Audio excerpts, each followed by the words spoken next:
Desejamos um sábado muito feliz para todos nós, em especial os nossos amigos, parentes e vizinhos, nossas famílias. Que Deus abençoe-nos de uma maneira grandiosa. Hoje, 12 de julho de 2024, e o nosso assunto de hoje são as bem-aventuranças. Vamos orar. Eterno Pai, mais uma vez nos colocamos em Tuas mãos para que possamos compreender aquilo que o Senhor tem para nós. Ensina-nos, Senhor, a compreender as bem-aventuranças. Que o Espírito Santo esteja conosco. Pai Santo e Eterno, nós te pedimos isso em nome de Jesus. Amém. Eu resolvi, então, falar sobre as bem-aventuranças. Elas se encontram no capítulo 5 de Mateus. A palavra bem-aventurados significa felizes. Eu sempre comento que para entendermos um texto, não importa se é bíblico, se não, nós temos que compreender o significado das palavras, do parágrafo, do capítulo, e muitas vezes temos que completar tudo isso na compreensão do livro que lemos. Então, bem-aventuranças são felicidades. E Jesus diz assim: vendo Jesus as multidões, subiu ao monte e assentou-se, aproximou-se dele os seus discípulos. Este lugar está próximo de Cafarnaum. Tem a sinagoga, a casa de Pedro, descendo um pouco em direção ao Mar da Galileia. Nós vamos ali encontrar o lugar onde acredita-se que Jesus fez o Sermão do Monte. E ele passou a ensinar dizendo: bem-aventurados os humildes de espírito, porque deles é o reino dos céus. E a gente fica perguntando, felizes são os humildes de espírito. O que é um feliz de espírito? Humilde de espírito, humilde de coração. É quando a gente tem amabilidade, serenidade, comportamento bondoso. Isso é aquele que é humilde de espírito. Então, vejam que é preciso entender bem o que significa humildes de espírito. Por quê?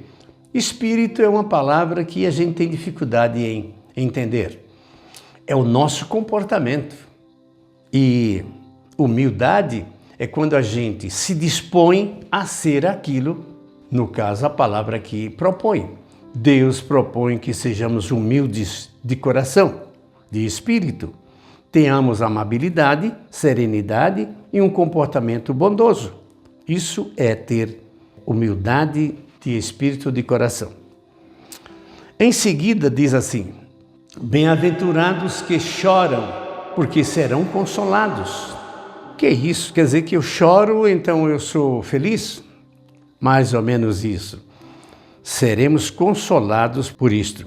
Os que choram com o sofrimento dos outros, sentem o sofrimento dos outros e o nosso também. Quando a gente sabe de alguma coisa triste, a gente se condói, a gente chora, mesmo que não tenha o ato de chorar, de derramar lágrimas. Fiquei sabendo hoje da morte de um amigo que morreu ontem, então eu senti bastante. Serão consolados. Aqueles que sentem a dor dos outros se compadecem com o sofrimento do próximo. Isso é chorar pelos que sofrem. Bem-aventurados mansos, porque herdarão a terra. O que significa ser manso? É uma palavra que muitos significados, alguns deles nem bom é. Mas o manso é aquele que é dócil, é gentil, sem violência, é aquele que tem paz. Eles trazem as boas notícias. Os mansos trazem boas notícias, os bravos, os agastados, eles trazem más notícias, traz boas novas. Quem prega o evangelho, então ele é manso, porque ele traz mensagem de paz. A palavra que fala do nosso bom viver, isso é ser manso e gentil. E os que têm fome e sede de justiça, bem-aventurados são. Eles são obedientes à lei de Deus. Eles têm fome de justiça, têm fome de ser bom, desejam ser bom, tem desejo. Fome é um desejo, é uma necessidade. Buscam a lei de Deus para ter um caráter segundo a vontade desse Deus maravilhoso. Procuram santidade. É isso que significa os que têm fome e sede de justiça. Busca a santidade. Bem-aventurados misericordiosos, porque alcançarão misericórdia. E o que é misericórdia? Já falamos outras vezes a respeito disto. A palavra miséria é miséria mesmo, é pecado, é coisa ruim. E córdia é coração. Deus coloca o seu coração sobre, ou seja, para atender aqueles que estão passando por misérias, por pecados, por desalentos. Deus ama o pecador. Gente, isso é de uma importância muito grande. Deus não ama o pecado, mas Ele ama o pecador. E nós vemos a história de homens pecadores que, quando se arrependem, que buscam a esse Deus maravilhoso, Ele tem misericórdia. Lembram que eu falei sobre Nínive e sobre Jonas? Deus disse que destruiria aquela cidade e que pregasse isto, e foi pregado por Jonas, e eles se arrependeram. E durante 100 anos, pelo menos, não houve nada contra Nínive até que eles voltaram a pecar. Que pena. Bem-aventurados misericordiosos, porque alcançarão misericórdia.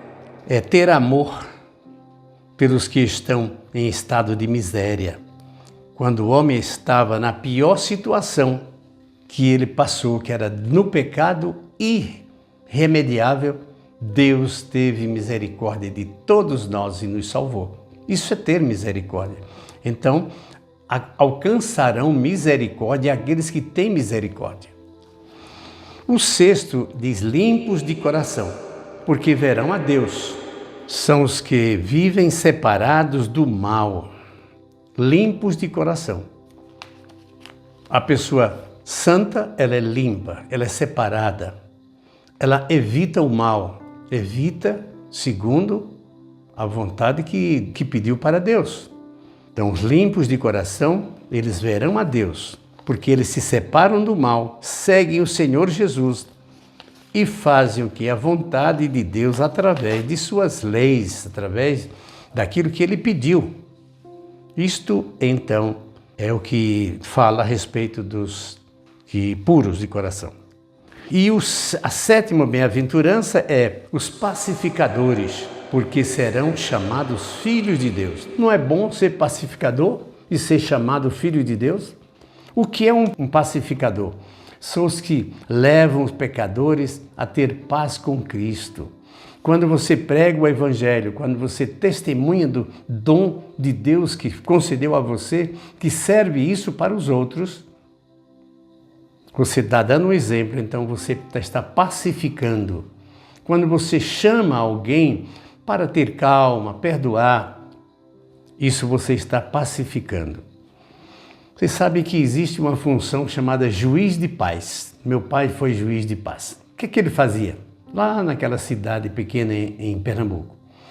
Quando um casal brigava, meu pai ia lá para conversar com o marido, com a mulher, para dizer que se perdoassem, que é a si mesmo, que a coisa era tão pequena. Você sabe que os casais brigam por nada. Podemos pacificá-los explicando que aquilo não é tão significado. Diz que certa vez um casal foi sair para um passeio e foram orar.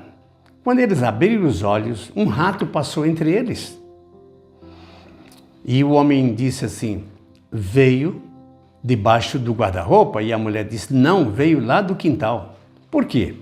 Se veio do quintal, o homem era culpado. Se viesse debaixo do guarda-roupa, a mulher era culpada, porque ela devia ter cuidado disso. Brigaram, não fizeram aquela viagem e passaram um mês brigados.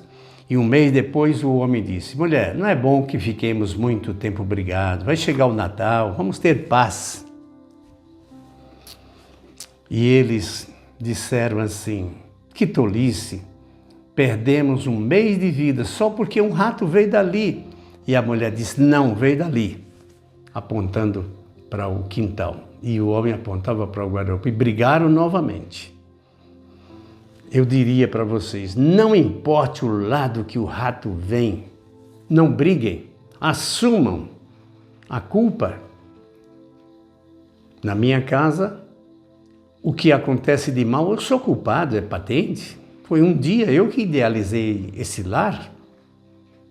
Então, eu sou culpado e quero trazer a culpa para mim. Façam isso. Harmonizar as rixas, as discórdias. E indo agora para 8º, bem-aventurados perseguidos por causa da justiça, porque deles é o reino dos céus. Aqueles que são perseguidos por justiça, Deus quer dar o reino do céu. São aqueles que são perseguidos e são desaprovados, ridicularizados, rejeitados, ignorados, porque eles são justos, porque eles pregam a palavra. Você sabe que os evangélicos nem sempre são bem queridos, ora, porque eles são muito insistentes com coisas sem muita lógica, mas pregam o evangelho com amor, sem condenar a religião do outro.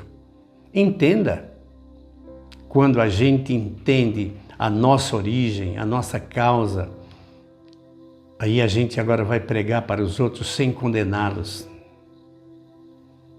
Vamos ter paciência, fazer perguntas, ler a Bíblia junto, orar juntos para que possamos chegar à compreensão verdadeira da palavra de Deus. É verdade que nos últimos dias disse Jesus que muitos falsos profetas pregarão com erros, mas vamos fazer o seguinte, vamos orar a Deus para que o Espírito Santo nos convença do pecado, da justiça e do juízo. O que é pecado? É quando você transgride a lei de Deus, você peca. Pecado é a transgressão da lei de Deus. Já pensou nisso?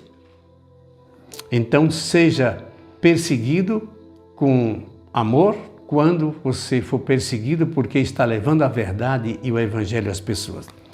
E a 9ª bem-aventurança diz: por minha causa sois injuriados, perseguidos, quando mentem a seu respeito.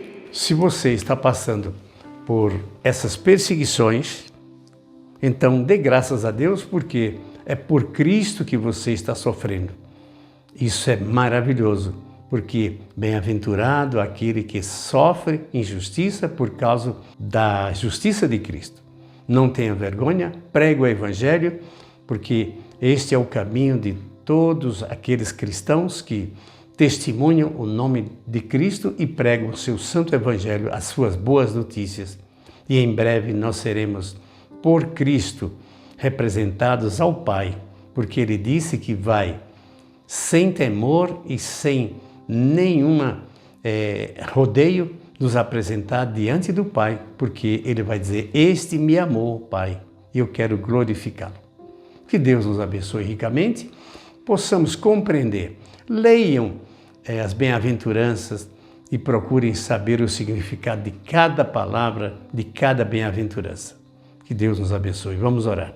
Pai Santo e Eterno, muito obrigado porque o Senhor tem nos dado conhecimento pelas coisas que o Senhor diz para nós em sua palavra. Perdoa os nossos pecados e faze-nos, Senhor, ser bem-aventurados segundo a palavra que o Senhor deixou no capítulo 5 de Mateus. Nós pedimos isso em nome de Jesus. Amém. Feliz sábado para vocês.